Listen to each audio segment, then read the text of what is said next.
Au son du clairon que la Chine s'est réveillée aujourd'hui, la chaîne principale de télévision CCTV montrait un speaker qui affirmait laconiquement que l'exercice d'aujourd'hui se concentrait sur la capacité à prendre le contrôle de la mer, de l'espace aérien, de l'information afin de créer une dissuasion et un encerclement total de Taïwan. Au tout début de la journée, les officiels de Taïwan avaient repéré 13 avions et 3 bateaux de guerre. Au dernier décompte, on est à 71 avions de chasse et 9 bateaux au moins, sachant que les exercices des jours suivants devraient se faire à balles réelles. Bonsoir Emmanuel Véron.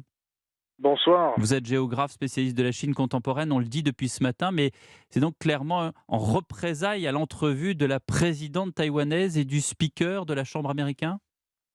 C'est précisément des manœuvres de pression, d'intimidation qui maintenant malheureusement sont devenues habituelles à chaque fois qu'il y a un déplacement concernant la diplomatie taïwanaise de haut niveau. On se souvient en été 2022 du déplacement de Nancy Pelosi sur l'île de Taïwan et de l'organisation de la simulation de l'entraînement d'un blocus, de l'étranglement, de l'étouffement de l'île de Taïwan. Ici, on est manifestement sur un scénario similaire, quasi avion par avion, espace de blocus par espace de blocus, opération par opération. Et comme vous le rappeliez dans le sujet, c'est bien l'ensemble des domaines qui sont concernés, aériens, technologiques, informationnels, maritimes. Donc on est face à une opération connue et qui montre encore une fois son intensité, d'agressivité et d'intensité vis-à-vis de Taïwan, précisément pour l'étouffer, l'étrangler, et plus que la reprendre par la force, organiser un blocus pour neutraliser les capacités de réponse elles-mêmes taïwanaises, régionales ou américaines. Mais vous avez raison de préciser l'épisode Nancy Pelosi à l'été dernier, la réaction chinoise avait été la même, mais est-ce qu'en agissant ainsi, une fois de plus, j'allais dire, est-ce que Tsai Ing-wen ne joue pas avec le feu? Alors, jouer avec le feu, non, ça serait, si vous voulez, du côté de la diplomatie taïwanaise, perdre sa liberté de tout Hmm. déplacement. C'est-à-dire que la présidente de Taïwan est un pays singulier avec une trajectoire particulière, c'est un pays à part entière, même s'il n'est aujourd'hui reconnu plus que par 13 pays dans le concert des nations. La libre circulation, si je puis dire, et la diplomatie de Taïwan ne doit pas être dictée par le Parti communiste chinois. Et on voit bien qu'ici, il y a cette volonté extrêmement coercitive de la part de Pékin de vouloir arrimer l'île de Taïwan dans la matrice de la République populaire de Chine. Mais comment est-ce que, à terme, et vous avez raison de dire que si la présidente taïwanaise ne bouge plus, bah, c'est un aveu d'échec face à la Chine, mais comment est-ce que justement, comment est-ce que Taïwan peut faire bouger les lignes? C'est extrêmement délicat, hein, c'est extrêmement compliqué parce qu'on est, rappelons-le, sur des relations qui sont très asymétriques. Finalement, que pèsent les forces armées taïwanaises?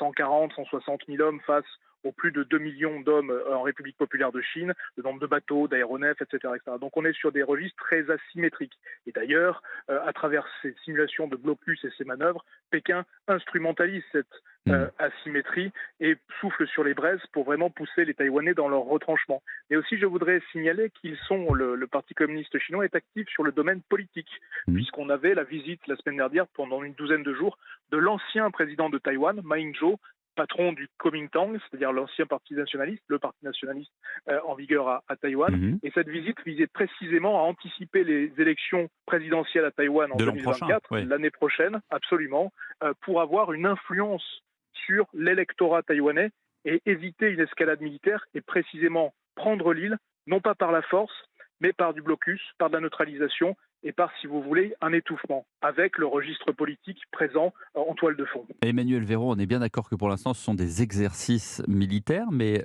si jamais on passe le stade de l'exercice militaire, comment est-ce que la communauté internationale va-t-elle réagir? Elle va laisser faire la Chine?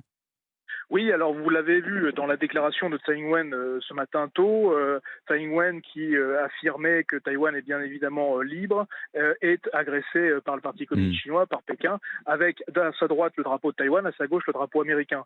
Ce qui veut bien dire qu'on a ici la référence au Taiwan Relation Act de 1979, qui ne sont autres que des garanties de sécurité américaines, précisément pour défendre Taïwan en cas d'agression, en cas d'invasion, en cas, si vous voulez, de mouvement militaire affirmé visant à prendre l'île. Donc on a des garanties de sécurité américaines, mais les Chinois savent ça par cœur. Et ils sont en train de travailler à différents scénarios pour instrumentaliser une forme de blocus d'étranglement sans tirer un coup de feu. Donc ça peut être la prise de rochers en face du continent, qui Ouais. sont à une brassée très proche du continent. Et est-ce qu'à ce moment-là, les Américains bougeront? Ce n'est pas certain. Mais donc ça montre bien des difficultés en Indo-Pacifique, que l'île de Taïwan est au centre de gravité de la rivalité sino-américaine. Quid des acteurs régionaux? Je pense à la Corée du Sud, surtout Mmh. au Japon, peut-être certains pays d'Asie du Sud-Est et à l'Inde. En tout cas, dans cette affaire, l'Europe semble être discrète, sinon absente.